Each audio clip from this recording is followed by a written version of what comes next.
gracias por estar acá hoy acompañándonos en la 104 sesión de las madrugadas rurales. Hoy cerrando un ciclo que venía a cargo del programa de Ingeniería Industrial. En esta ocasión nos acompaña el doctor Juan de Dios Rojas, fonoaudiólogo especialista en riesgos profesionales y gestión del riesgo del desastre de la Universidad de Caldas. Se ha desempeñado como profesional en planeación y respuesta a emergencias en Campos Rubiales. Es consultor externo de Ecopetrol y de PAE, así como representante del Gobierno Cruz Roja. La charla que nos viene a compartir el día de hoy es la resiliencia como eje integrador entre la gestión del riesgo y el desarrollo sostenible. Entonces esperamos que, al igual que como en las charlas anteriores, pues dejemos que nuestro invitado pues haga toda su presentación y las preguntas pues las hacemos al final. Preguntas y aportes, porque recuerden que esto es en ambas vías y es de crecimiento para todos. Entonces, muchas gracias, bienvenido y el auditorio es todo suyo. Bueno, varias precisiones. Entonces, como lo dijeron acá al principio, mi nombre es Juan de Dios Rojas, yo soy fonoaudiólogo de profesión. Tengo una especialización en lo que es seguridad y salud en el trabajo. Tengo una especialización en lo que es gestión del riesgo de desastres de la Universidad Católica de Manizales. Me gradué como administrador de emergencias fuera del país, técnico en emergencias médicas. Eso es a nivel particular.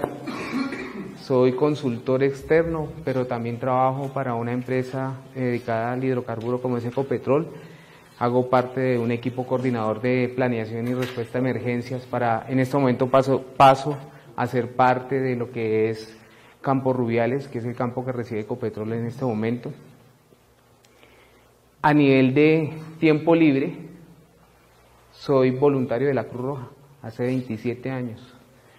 Hago parte de la parte administrativa del voluntariado de Cruz Roja. He participado en varios eventos de emergencias en el transcurso de estos 27 años y desde ahí me llamó mucho la atención lo que es gestión del riesgo, o antes que se llamaba administración de emergencias. Y es un tema bonito que no es muy explorado, que hasta ahora está empezando a ser explorado aquí a nivel nacional, que une tres ejes primordiales, que es al ser humano integral, que es al medio ambiente que lo rodea y que es la sociedad como tal, partícipe de ese medio ambiente y del ser humano individual. Entonces, el día de hoy vamos a ver, digamos que un acercamiento de lo que es la resiliencia, para ver si de pronto a nosotros como universidad, como docentes, como parte activa de los procesos de formación, nos concierne o no. Y es para dejar una semillita aquí, que yo sé que ya la hay. Entonces, en el día de hoy es eso. Antes de iniciar, vamos a hacer un ejercicio. Entonces, vamos a hacer 10 personas, 3, 6, 9, 10, acá. Ustedes 10, van a hacer un círculo acá, por favor. Y ustedes el resto van a hacer un círculo allá en esa esquina. Voy a pasarles un sobre, es un rompecabezas. Entonces tienen 15 minutos para armar el rompecabezas. ¿Listo? El rompecabezas para los dos grupos es igual. Hay una pequeña diferencia, que es que este grupo tenía esta foto. Y con esta foto tenía 4 sobres, en cada sobre había un cuadrante de esta foto. Pero no es trampa. No es trampa. Era intencional. ¿Por qué? ¿Será que la resiliencia es innata o es aprendida? Para esta charla, la metodología que se utiliza es una metodología que se llama el MIE, y es metodología interactiva para la enseñanza. Y es una metodología en donde todo el mundo participa. Entonces, para poder hablar de resiliencia tenemos que empezar con algo que es primordial dentro de la ley colombiana. Es saber de dónde nace la gestión del riesgo de desastres. ¿De dónde nace? ¿Quién me puede decir de dónde nace? ¿De dónde? ¿Dónde nace la ley de gestión del riesgo de desastres?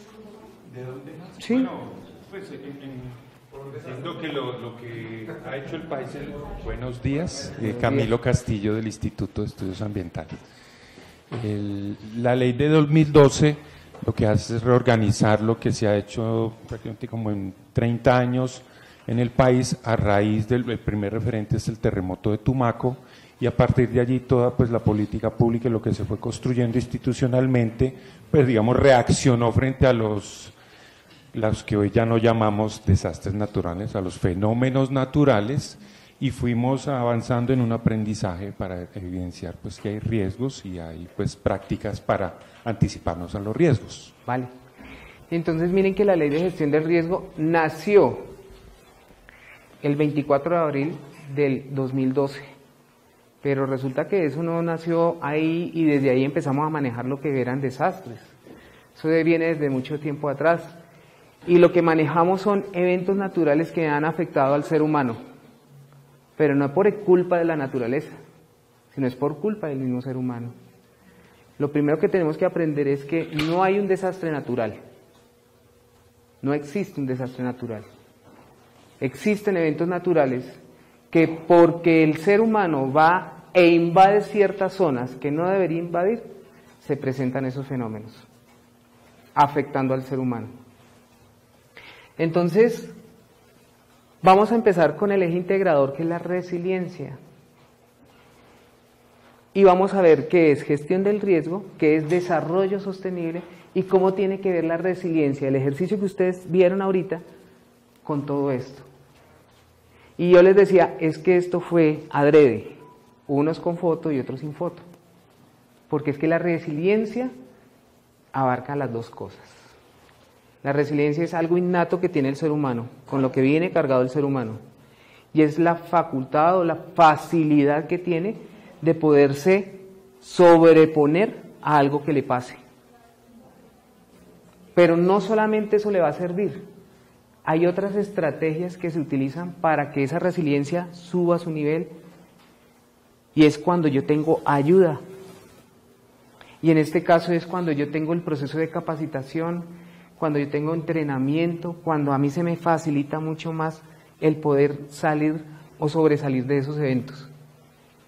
Entonces, aquí lo que traje fue una gráfica de una entidad aseguradora a nivel mundial, que no se ve muy bien aquí por la resolución del videoin, pero que nos están mostrando, esto es una recolección de información que nos está mostrando todos los eventos naturales que se han presentado hasta febrero de este año, a nivel mundial. ¿Por qué? Porque también está en moda algo que se llama el cambio climático, que no solamente está afectando a todo el mundo, está afectando a Colombia también, y que nosotros debemos empezar a trabajar para poder mejorar las condiciones nuestras a partir de unos eventos que se han presentado.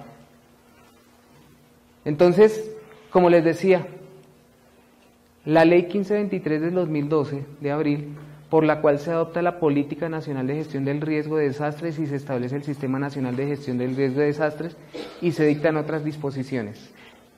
Para poder hablar de resiliencia, debo hablar de la gestión del riesgo. ¿Qué es? Y es alguien que me ayude con la lectura.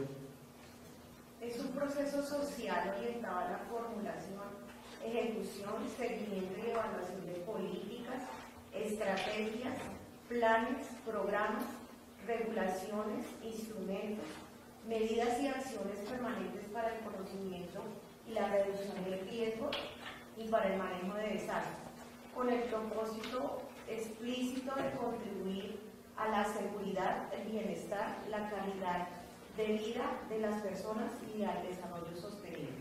Y entonces, ¿cómo se come este carretazo uno? Resulta que antes, cuando esto se llamaba Administración de Emergencias, era el Estado el responsable de atender las emergencias. Y nosotros como comunidad simplemente lo que hacíamos era decirle, venga Estado, ayúdeme y atienda esto, porque no sé cómo atenderlo. A partir de esto, de esta ley, se establecen 3 actores principales. ¿Cuáles serán? El Estado es el principal, uno. ¿Quién es el otro actor principal? Nosotros como quiénes.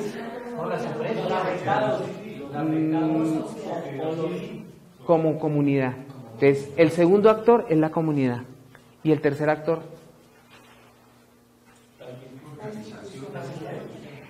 Todas las organizaciones, instituciones educativas, industria privada y de Estado debe intervenir y debe aportar para la atención de emergencias.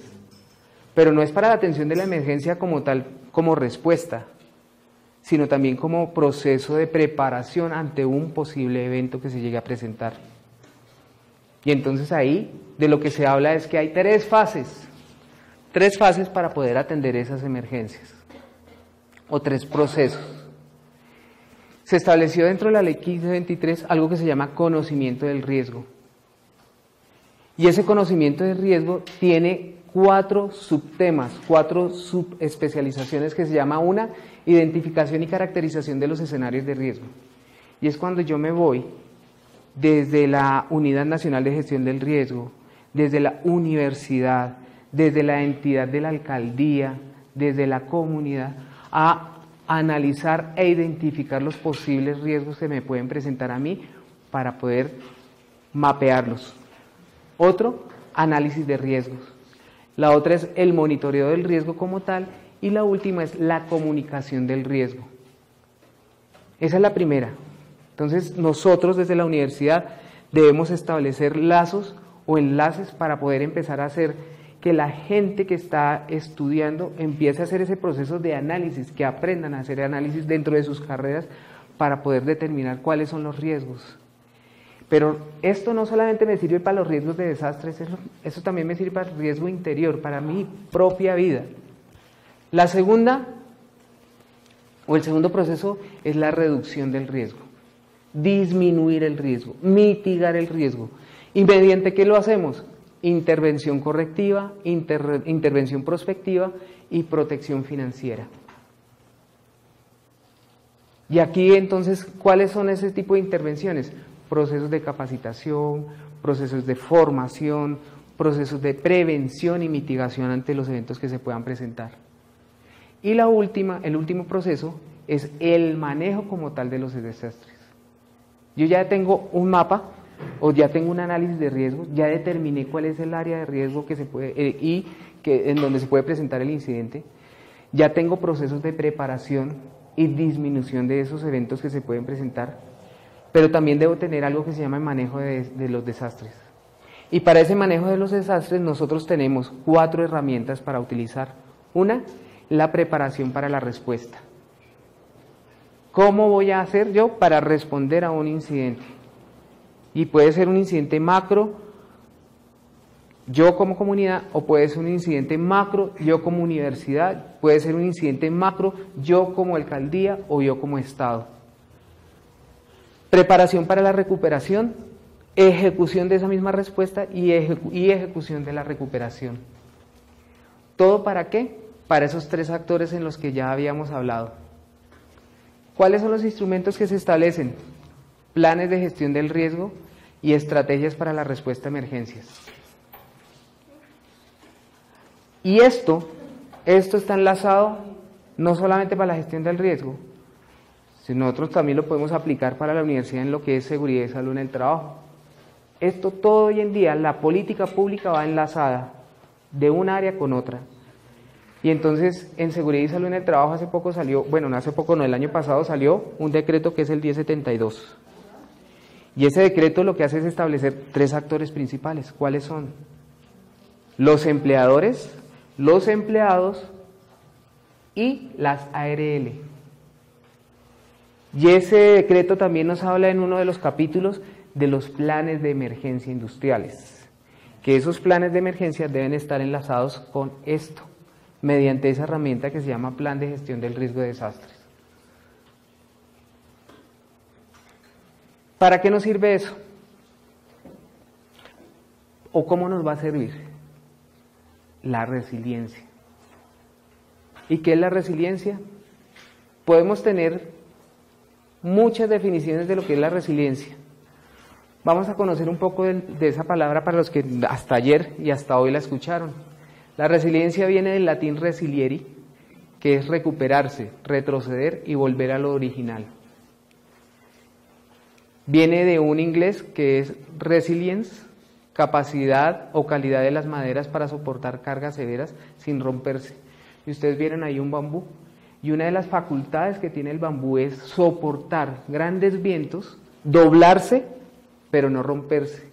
Y cuando pasan los vientos, que eso es yo no ahí no me meto mucho porque eso es del área de ustedes, cuando pasan esos vientos, esas grandes marejadas y todo eso, el bambú vuelve a su posición normal. De eso se trata la resiliencia. De que a mí como persona, en el momento en que me llegue a pasar algo que afecte mi vida emocional, familiar, de trabajo, de sociedad, yo tenga la facultad como persona de volver a recuperarme. Y entonces hay, como les decía, diferentes definiciones. En física, la resiliencia son los objetos que resisten los efectos de fuerzas externas. En química, es la capacidad de un metal para regresar a su estado original. En ingeniería, es la medida de la capacidad de un material para resistir el impacto, así como para absorber y generar energía a través de la elasticidad. Tenemos definición en psicología, en sociología, en ecología y en sostenibilidad social. En ecología es la capacidad de un ecosistema para absorber los cambios, siguen funcionando y evolucionando. Sostenibilidad social, capacidad de los individuos, grupos y comunidades para identificar y abogar por sus necesidades ahora y para las generaciones futuras. Y entonces cuando ustedes se sientan acá y empiezan a desarrollar un rompecabezas, así como dijeron por acá, con ojos cerrados, ¿qué es lo que le puede pasar a usted? De empezar a solucionar un problema sin tener la más mínima idea de cómo lo va a resolver, pero lo resuelve. Se puede demorar un poco más, porque ustedes si hubieran tenido 5 minutos más, lo hubieran completado, ¿cierto? Pero eso es de forma innata. Es yo como ser humano, cómo abarco, cómo desarrollo, cómo logro resolver ese problema. Y entonces la definición que tenemos hoy en día, hay muchas, pero nosotros como gestión del riesgo lo que hacemos es adoptar una definición que nos da las Naciones Unidas, es esta. ¿Y quién me ayuda con él? ¿Me ayudas con la lectura de esa, por favor? Resiliencia es la capacidad de un sistema, comunidad o sociedad expuestos a una amenaza para resistir, absorber, adaptarse y recuperarse de sus efectos de manera oportuna y eficaz, lo que incluye la preservación y la restauración de sus estructuras y funciones básicas. Eso es la resiliencia. Es la capacidad que tengo como ser humano individual, como ser humano comunidad, como ser humano entidad y como ser humano Estado, de volver a recuperarme de lo que me llegue a pasar. Y entonces hablábamos que la ley de gestión del riesgo tiene 3 actores, uno es la comunidad, los otros son el Estado, y el Estado mediante ¿qué? Mediante todos los organismos que tiene o todas las herramientas que tiene oficiales, como la policía, el ejército, la fuerza aérea, la armada, la defensa civil, que es una entidad del Estado, para atender esas emergencias. Eso es el Estado. Pero entonces la ley también me dice que es la sociedad o la comunidad que tiene que intervenir de manera directa y activa dentro de los procesos de atención de emergencias. O sea, esta ley ya le está diciendo a la comunidad, nos está diciendo a nosotros como sociedad, que no solamente la emergencia la debe atender el Estado, sino que nosotros también tenemos responsabilidad en eso. Y la primera responsabilidad es la de prepararnos. Pero hay un pequeño problema con la ley, que ha fortalecido, esta ley ha fortalecido todas esas entidades de respuesta. Crearon 2 batallones, el ejército tiene 2 batallones de atención de emergencias, la policía sacó un área que se llama Ponalzar, que es para trabajar en rescate y en búsqueda y en todo ese tipo de acciones. Está la Defensa Civil, está la Cruz Roja, están los bomberos voluntarios. Pero ¿qué pasa con nosotros como comunidad? ¿Nos han capacitado? Levante la mano el que tenga un curso, que hayan ido allá al barrio a dictarle un curso sobre gestión del riesgo. Que le hayan enseñado procedimientos, que le han dicho, elabore su plan de evacuación comunitario. ¿Quién tiene el plan de evacuación de su casa? El plan de emergencias de su casa. Levante la mano. 1, 2. Miren, entonces, ¿qué es lo que nosotros estamos buscando como especialistas en gestión del riesgo? En invitar a las entidades, a las universidades y a la comunidad para que empiecen a desarrollar ese tipo de necesidad de decirle al Estado, chévere su ley, pero es que esa ley es para todos, para nosotros también. Necesitamos que, ya que usted fortaleció a sus entidades, nos fortalezca a nosotros como comunidad. ¿Por qué? Porque resulta que Bogotá, en este caso, Distrito Capital, tiene aproximadamente a hoy 8 millones y algo de habitantes. Habitantes, comunidad. ¿Cuántas entidades de respuesta tiene? Digamos que oficialmente tiene 3. Cruz Roja, Defensa Civil y bomberos voluntarios, anexándole los bomberos oficiales. ¿Cuánto suma eso en voluntarios, en personal de respuesta? No alcanza el 1,5 millones de personas para poder atender una emergencia a 8 millones y algo. Ese es el dato crudo, plano. Pero ¿y qué pasa si hay un sismo aquí en Bogotá? ¿Qué es lo que está presupuestado? Sin escandalizarlos. Porque si no, ahorita salen ustedes, ¿va a haber un sismo? Sí. Va a haber un evento de gran magnitud de acuerdo a los estudios que se han realizado. Y para eso se montó un plan que se llama el Plan de Emergencias de Bogotá, que es con el que estamos funcionando. Lamentablemente la ley salió en el 2012 y dijo, a partir de salir esta ley, tienen 90 días todo el país para elaborar su plan de gestión del riesgo y la estrategia para la respuesta. 90 días. Eso fue en el 2012, 13, 14, 15, 16, hace 4 años. Hoy el distrito no tiene ninguna estrategia, hoy el distrito no tiene plan de gestión del riesgo. Pero no solamente es problema del distrito. La unidad nacional, que debía haber sacado ya su estrategia nacional, no la tiene.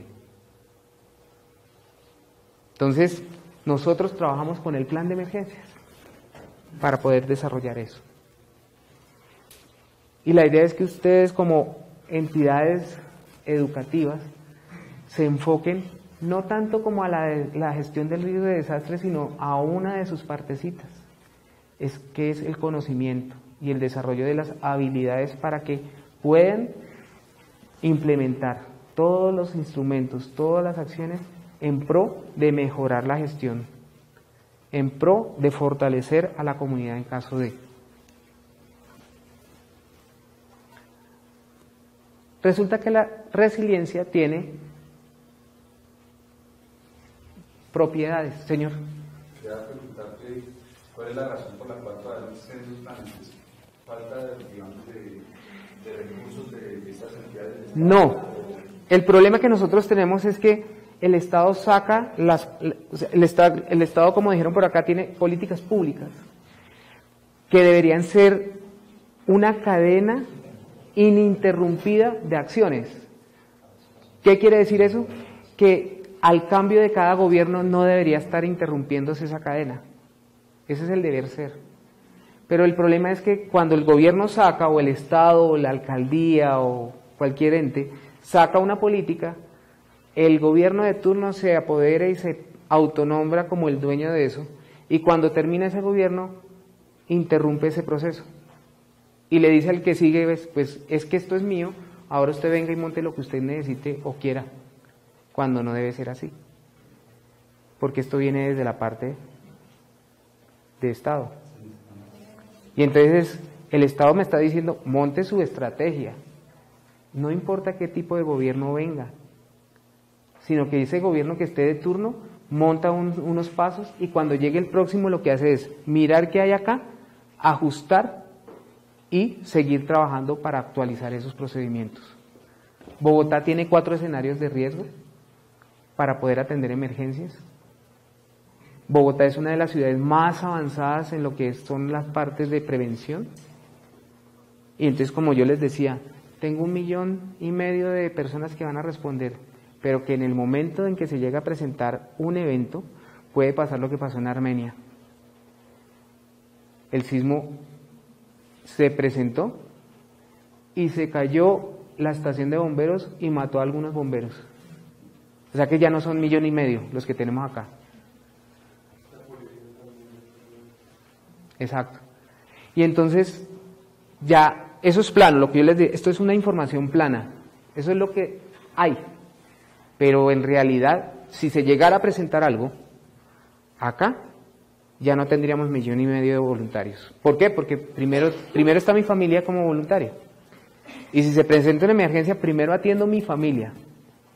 Cuando yo ya me dé cuenta de que mi familia está bien, entonces ahí sí voy y colaboro para poder ayudar a la comunidad. O lo que me toque hacer.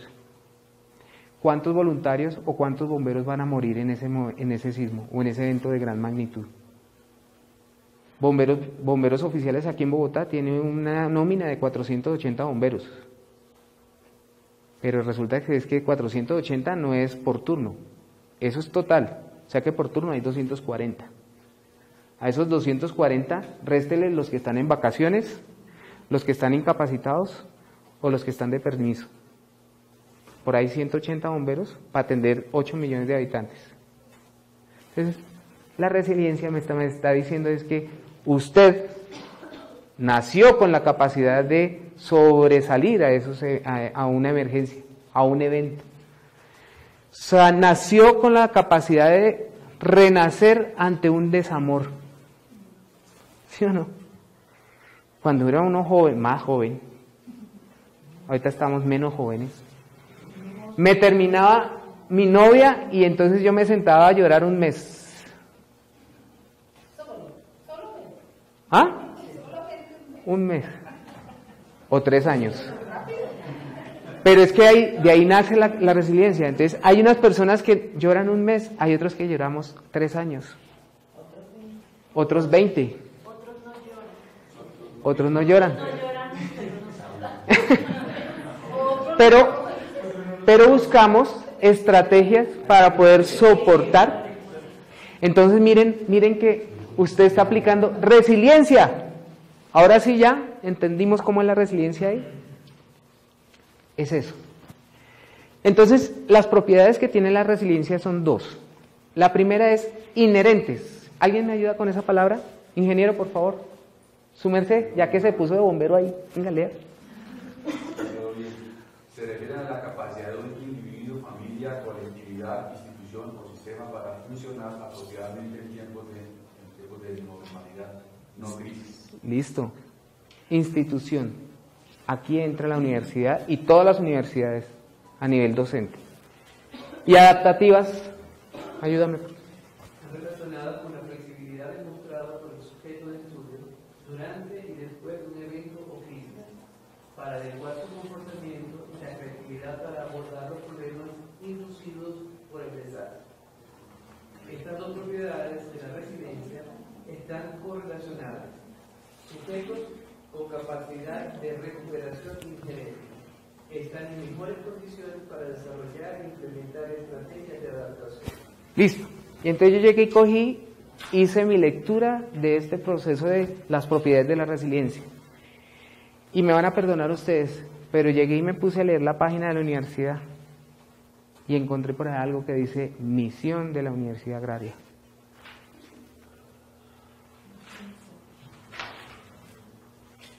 Y entonces la Universidad Agraria dice que la Uniagraria forma integralmente por personas comprometidas con su disciplina, la conservación del ambiente, el fomento del emprendimiento y el desarrollo de las regiones mediante investigación, docencia y extensión.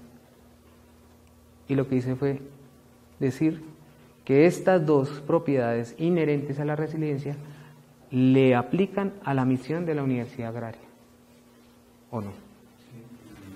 ¿Sí o no? O sea que la universidad tiene el compromiso moral de empezar, aunque yo sé que ya empezó, de empezar a trabajar con esta parte dentro de sus disciplinas educativas. La resiliencia tiene 8 pilares, que es lo que ustedes aplicaron ahí sentados ahorita en el ejercicio. El primer pilar se llama autoestima positiva. Y esa autoestima positiva quiere decir, es la capacidad de quererse a uno mismo, de querer a los demás, de saber que eres valioso, digno, de que eres capaz y de que tú vales la pena, y además afirmarlo. Yo me quiero, yo los quiero, a pesar de que no nos conozcamos.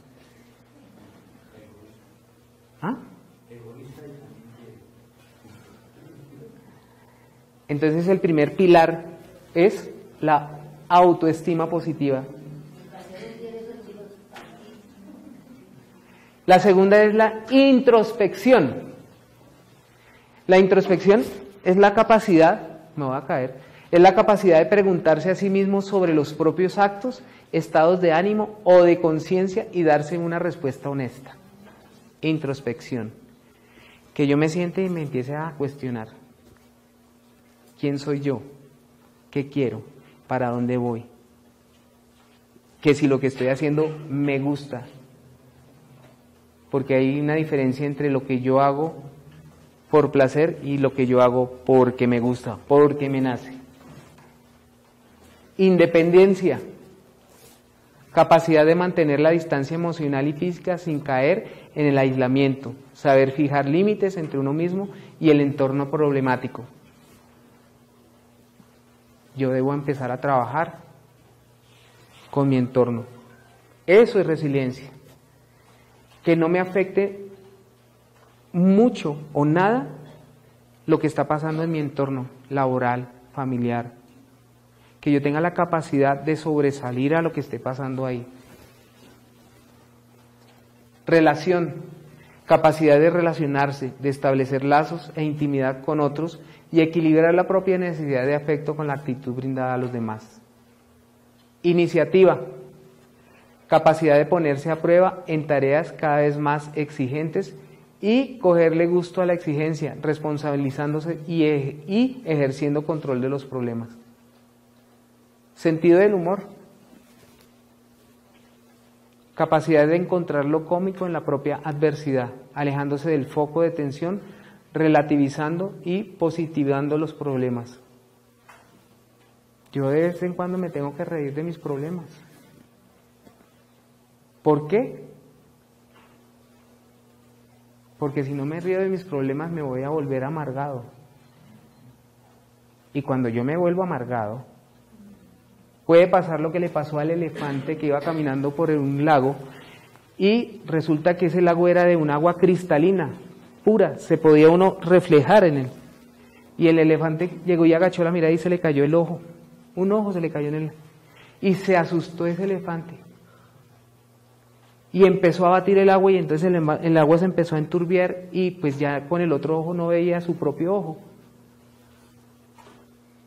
Y llegó una rana y le dijo, venga, ¿qué pasa? Dijo, es que se me cayó mi ojo entre el agua y no veo dónde está. Entonces la rana llegó y se le sentó encima al elefante y le dijo, venga, tranquilo. Siéntate un momento y deja que el agua se aposente otra vez, se tranquilice. El elefante se empezó a reír, pero lo hizo. Y a los 2 minutos el agua volvió otra vez a estar en estado cristalino y el elefante vio dónde estaba su ojo. Sentido del humor. Me tengo que sentar y me tengo que reír para poder determinar cuáles son mis problemas. Para poder saber cómo los voy a solucionar. Porque en el momento en que yo empiezo a tener problemas y no puedo desarrollar mi resiliencia, se va a demorar mucho más el proceso en el cual yo pueda solucionarlos. Y entonces me voy a enfermar y voy a enfermar a mi familia. moralidad o ética, capacidad de comprometerse con valores y entender el deseo personal de bienestar a toda la humanidad. Los últimos 7, o sea, del 2 al 8, son conceptos que conforman los pilares, mientras que el primero, la autoestima, es la base que sustentan todo el resto. O sea que la base de nuestra existencia es la autoestima. Como personas, como entidad, como Estado y como comunidad. ¿Cómo miden ustedes la resiliencia de aquí en adelante? Con robustez, con redundancia, con ingenio. Robustez es la capacidad para soportar fuerzas de desastre sin la degradación significativa o pérdida de la rendidez o el rendimiento. La redundancia es un ciclo. Si la degradación o pérdida de funcionalidad se producen, hay elementos o unidades intercambiables que permiten satisfacer los requerimientos o requisitos funcionales. Y el ingenio es cómo usted hace para poder hacer esas otras. La rapidez, lo que decían por acá. Hay personas que cuando empiezan o cuando tienen un desamor, de una vez hacen resiliencia y ya al otro día ya perfectos. Hay otros que se demoran más, 3 años, 20 años por acá, pero lo logran.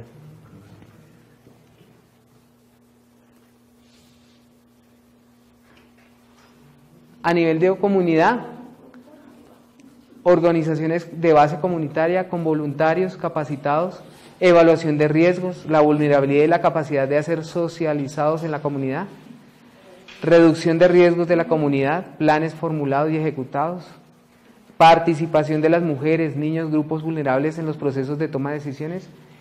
Apunten este dato que les voy a dar, es algo que se llama el marco de Sendai. Y el marco de Sendai es la guía o el derrotero que se estableció la ONU del 2015 al 2030 para trabajar en la resiliencia. Se llama Marco de Sendai. Los invito a que lo lean, porque es un documento, digamos que es la Biblia de nosotros como gestores de riesgo.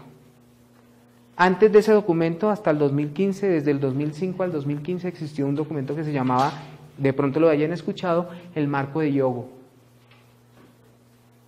Y en el 2015 lo que se hizo fue una reunión para determinar qué se había aplicado de ese documento y para poder seguir estableciendo eso.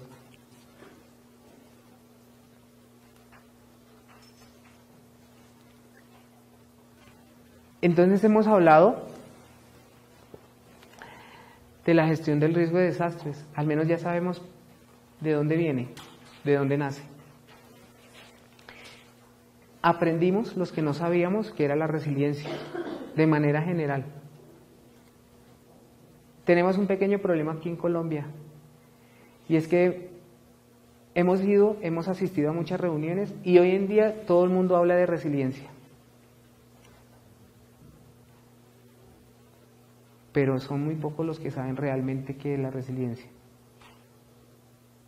Entonces, aquí ustedes están viendo. Y por último vamos a ver qué es desarrollo sostenible. Porque acuérdense que la resiliencia es el enlace entre lo que es la gestión del riesgo de desastres y el desarrollo sostenible. Entonces ya conocemos qué es gestión, ya conocemos qué es resiliencia, para poder finalmente llegar a lo que es el desarrollo sostenible, que es posible o probablemente lo que nuestros hijos, los que tengan hijos, de aquí mañana van a dejarles a ellos y que es lo que ellos van a trabajar. ¿Quién me ayuda con la definición de desarrollo sostenible por acá? ¿Por allá? Desarrollo bueno, por acá. Que satisface las necesidades del presente sin comprometer la capacidad de las generaciones futuras de satisfacer sus propias necesidades. Consta de 3 pilares: el desarrollo económico, el desarrollo social y la protección del medio ambiente. Entonces, vemos gestión del riesgo, que son los instrumentos o actividades que nosotros debemos implementar para que esto se pueda dar. Y entonces, si yo empiezo a emplear la gestión del riesgo, si yo empiezo a fortalecer la resiliencia como tal, que es la llave que integra lo que posiblemente es el desarrollo sostenible de aquí a mañana, aplicando las herramientas de la gestión del riesgo, nuestros hijos probablemente, o las generaciones que vienen, van a poder satisfacer sus propias necesidades. Que al final eso es lo que nosotros queremos, como padres, ¿no, Diego? Que ese papá nuevo, levanten la mano los que son papás acá, todos. Papás y mamás.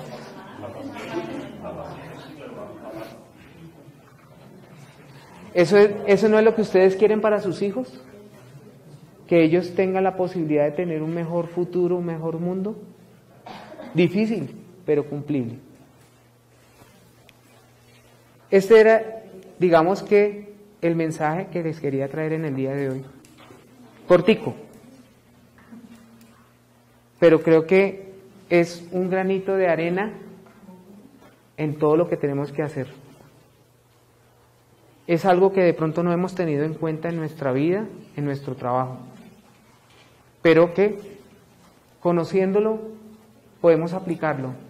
Como les decía, a nivel personal, a nivel de universidad, a nivel de comunidad. Entonces usted puede llegar a su comunidad, a su centro, a su conjunto residencial y empezar a mirar cuáles son los elementos que tiene para poder trabajar. Muchas gracias a ustedes.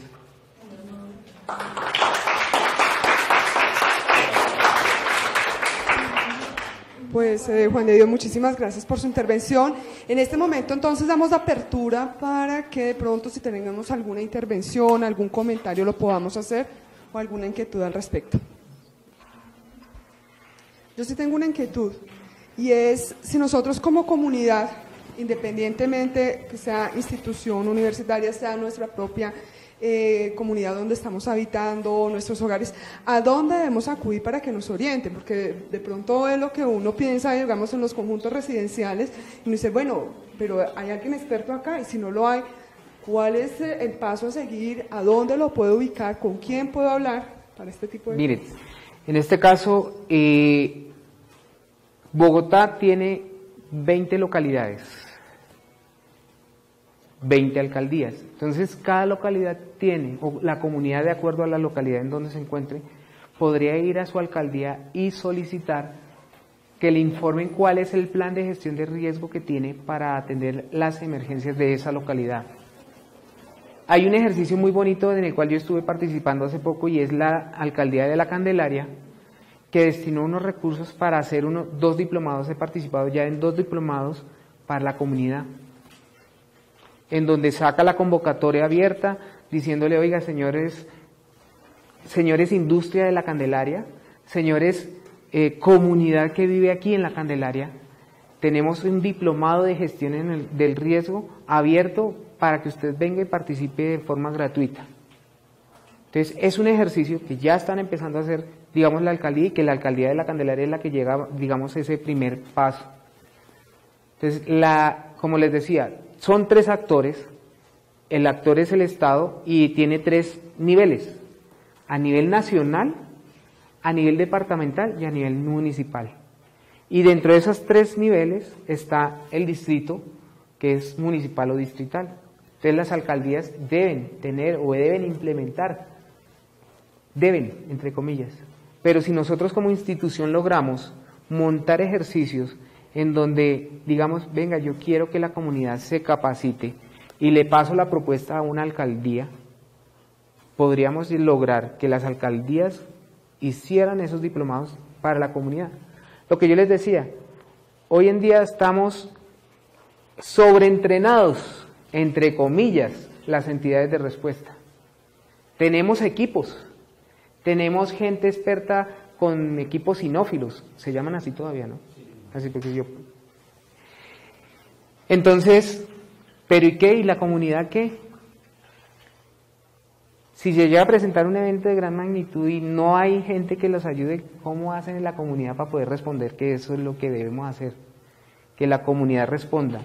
Y no solamente pensando desde acá, desde las áreas que ustedes trabajan como universidad, sino, venga, ¿cuáles son los programas de protección animal que hay si se llega a presentar un evento? Porque yo vengo de Estados Unidos, donde hay un programa muy fuerte donde los animales son igualmente tratados como las personas. Los animales los llevan a alojamientos temporales y no los dejan botados. Y en Katrina pasó que sí habían animales botados, pero que los recogían y los llevan a su alojamiento, a su albergue y los tenían allá. Nosotros tenemos eso acá. Hemos trabajado acá. Salud Pública de la Secretaría de Salud lo tiene. Tiene 3 áreas de trabajo la Secretaría de Salud, con salud pública, establecidos en el Plan de Emergencias de Bogotá. Entonces, ustedes como comunidad pueden ir a la alcaldía y solicitar esa información o ver si de pronto la alcaldía tiene esos procesos de capacitación para comunidad como tal. Gracias, buenos días. Diego Hernández, soy coordinador de extensión de la Facultad de Ciencias Agrarias. Bueno, más que una pregunta es dejar simplemente una pequeñita observación o reflexión para todos acá, y es que dentro del mismo marco de Sendai que nos nombraban acá, invitan a la comunidad académica a que empiecen a hacer procesos de investigación y de extensión en todo el tema de gestión de riesgo, porque eso es un tema que nos va a tocar absolutamente a todos. Este es simplemente un componente y es la gestión del riesgo de desastres. Ayer, precisamente, estuvimos en un seminario con el IICA hablando de gestión del riesgo agropecuario. Y ese es, digamos que un mandato de este mismo marco, donde se invita, vuelvo y digo, a trabajar en extensión y en investigación en muchos de los temas que enmarca, porque tarde o temprano esto es un componente que nos va a tocar a todos, independientemente de la labor que hagamos, a lo que estemos dedicados. Nos vamos a ver afectados, entonces es más como para dejarlo ahí en la mesa. Gracias. Mi nombre es Miguel Pisa, soy coordinador de extensión, pero nosotros estamos trabajando con las buenas prácticas agrícolas y en lo que llamamos un sello de confianza. En esto se está implementando todo lo que tiene que ver con riesgos agropecuarios. Y en el caso nuestro de riesgos agrícolas inicialmente, eso tiene que ver directamente con eso, aunque esta charla de hoy estuvo muy enriquecedora, ¿cierto? Nosotros y la universidad ya por esa parte está trabajando con la gestión del riesgo. Muchas gracias. Bueno, no sé si tenemos alguna inquietud adicional.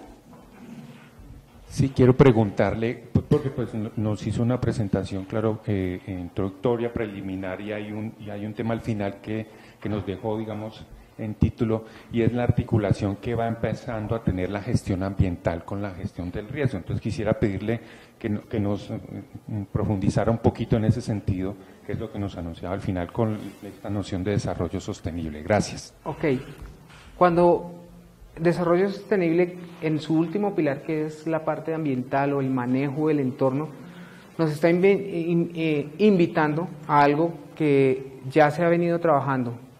¿Por qué? Porque ya hemos visto que es cambio climático. Y hay un informe del PNUD que nos está diciendo que Colombia es uno de los países que va a ser afectado mayormente por el cambio climático. ¿Por qué? Porque en las poblaciones que quedan en las altas,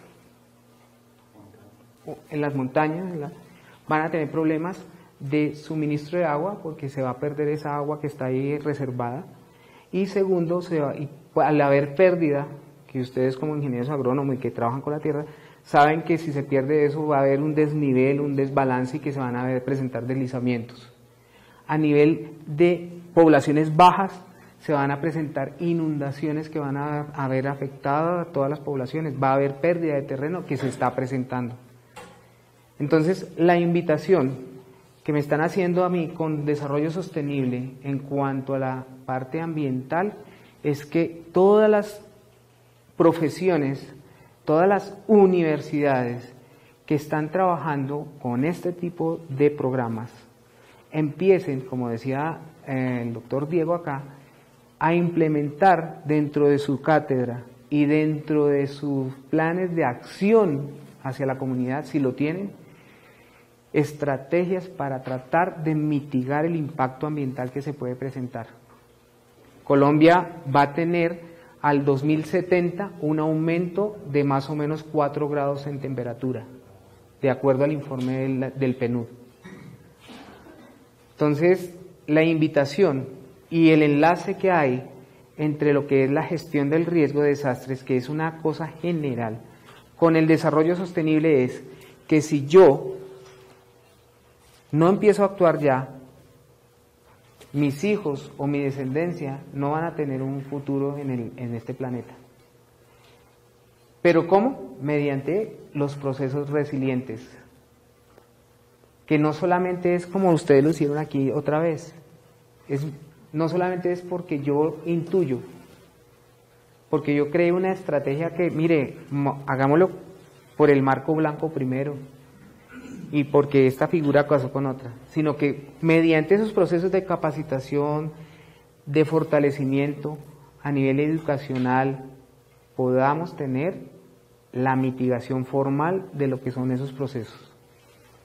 Bueno, pues creo que por el momento damos por terminada esta jornada de nuestra madrugada rural, no sin antes recordarles que el próximo miércoles estaríamos iniciando un nuevo ciclo, teniendo en cuenta que será el programa de zootecnia que estará liderando este proceso. Así que a todos ustedes muchísimas gracias, doctor, muchísimas gracias por su intervención, a ustedes un muy buen día. Gracias.